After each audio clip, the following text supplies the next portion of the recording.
आज यहाँ मेरे साथ यहाँ के प्रथम नागरिक महापौर या कहिए कि मेयर परवीन पोपली जी बैठे हैं। हमारे साथ परवीन जैन जी, सुरेश धूपवाला जी, और आज का जो दिन है वो संजय डालमिया जी भी बैठे हैं। आज का जो दिन है, माननीय मोदी जी, देश के यशस्वी और लोकप्रिय प्रधानमंत्री, government is of the people, for the people and by the people. तो जो लोगों के द्वारा ये सरकार बनाई गई और तीसरी दफ़ा सफल बनाई गई, उस सरकार ने 12 साल में क्या किया, किस तरह से देश के गौरव को बढ़ाया। देश के विकास के लिए दो चीज़ों की आवश्यकता होती है: देश का गौरव, खोई हुई जो आन बान और शान है उसको एस्टेब्लिश करना, उसको रीगेन करना, और विकास के काम, जो आम जन के विकास के काम हैं, दोनों से ही पता लगता है कि सरकार किस लेवल पर कैसा काम कर रही है। तो जहाँ तक गौरव की बात है, तो भगवान राम के मंदिर की बात हो, धारा 370 तोड़ने की बात हो, पुलवामा, उरी, पहलगांव, जो विदेशी ताकतों ने हमारी सरकार को हिलाने की बात की, अंतर्राष्ट्रीय योग दिवस की बात करें, बेटी बचाओ बेटी पढ़ाओ की बात करें, स्वच्छ हरियाणा स्वस्थ हरियाणा की बात करें, खुले में शौच को बंद करने की बात करें, इन सब चीज़ों पर पिछले 12 वर्ष में आदरणीय मोदी जी की सरकार ने पूरी सफलता प्राप्त की।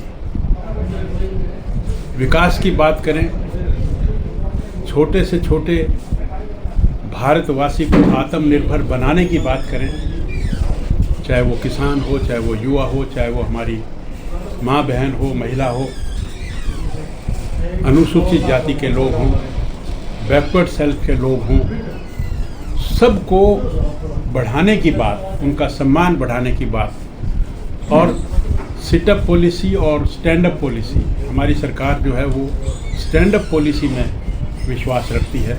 किसी भी आदमी को लोन देकर उसको आत्मनिर्भर बनाना हमारी पॉलिसी है। किसी को भी फ्री सब चीज़ें देकर उसको निकम्मा बनाना, जिसको सिटअप पॉलिसी कहते हैं, वो पॉलिसी हमारी नहीं है। तो इसमें मुद्रा बैंकिंग की बात हो, विश्वकर्मा जो रेडी वाले लोगों को 10,000, 20,000, 30,000 पहले लोन देते थे, आज 15,000, 30,000 और 50,000 का लोन देते हैं। मुद्रा बैंकिंग में 50,000, 5 लाख और 10 लाख का लोन देकर और उनसे रिकवरी भी लेते हैं। तो जब वो रिकवरी करता है तो इसका मतलब वो आत्मनिर्भर हो गया।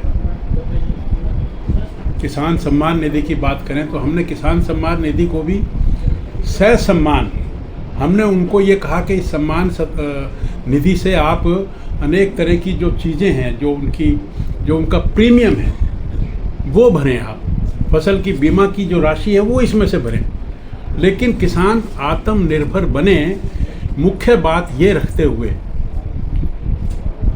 इस तरह से जो है भारतीय जनता पार्टी की, आदरणीय नरेंद्र मोदी जी की ये 12 वर्ष पूरे हुए, उनकी जन कल्याणकारी जो योजनाएं हैं, नीतियां हैं, वो किस तरह से लोगों तक पहुँचे, किस तरह से एडमिनिस्ट्रेशन उसमें एक्टिव हो, किस तरह से हमारा भारतीय जनता पार्टी का कार्यकर्ता भी, और मैं तो आप सबको भी आह्वान करता हूँ कि जो आपको अच्छा लगे वो जनता तक पहुँचे।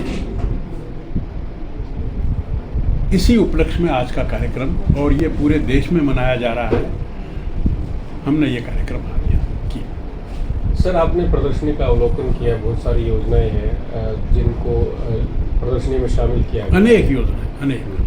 तो जो भी आपने देखा, सराहा आपने प्रदर्शनी को, क्या कहेंगे इस बारे में विभाग की तरफ से? It was excellent.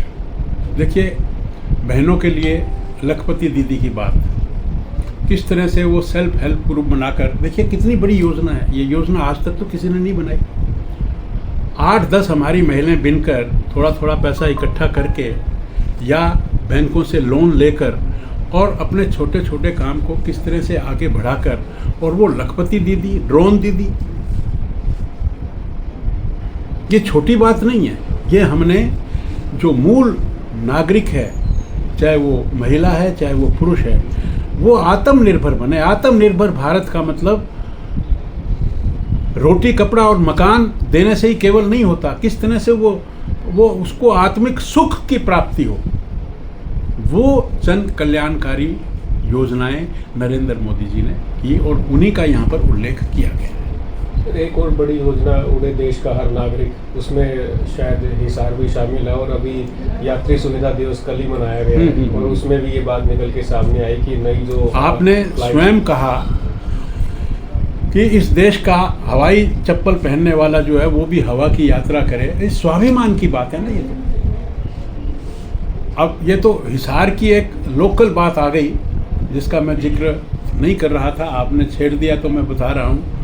पिछले 1947 से आज तक हिसार की कनेक्टिविटी कोई ठीक नहीं कर पाया। भारतीय जनता पार्टी की सरकार में हमने यहाँ पर ये एयरपोर्ट खोला और ये एयरपोर्ट जो है वो विश्व का सबसे बड़ा एयरपोर्ट है जहाँ तक क्षेत्रफल का सवाल है। ये 7300 एकड़ में है।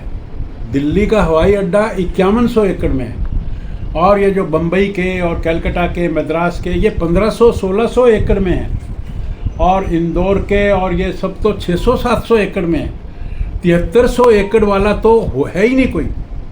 और यहाँ पर 2 बड़े रनवे बनेंगे। अब डेवलपमेंट होने में टाइम तो लगता है और आस्ता आस्ता, अभी आपने कल भी सुना होगा कि अहमदाबाद की, जम्मू कश्मीर की, यहाँ की भी उड़ानें जल्द चलने वाली हैं और यहाँ पर कार्गो भी आने वाला है। ऐसी अनेक योजनाएं, IMT की बात करें हम तो NCDC के साथ हमारा MOU पूरा हुआ है और उसमें लगभग 2985 एकड़ लैंड पर IMT बनेगा, इंडस्ट्रियल मॉडल टाउन, और उसमें हमारा 55-45 का शायद शेयर है। तो वो बहुत बड़ी डेवलपमेंट प्लान है, बहुत बड़ा विकास होगा। ये तो हिसार की बात है।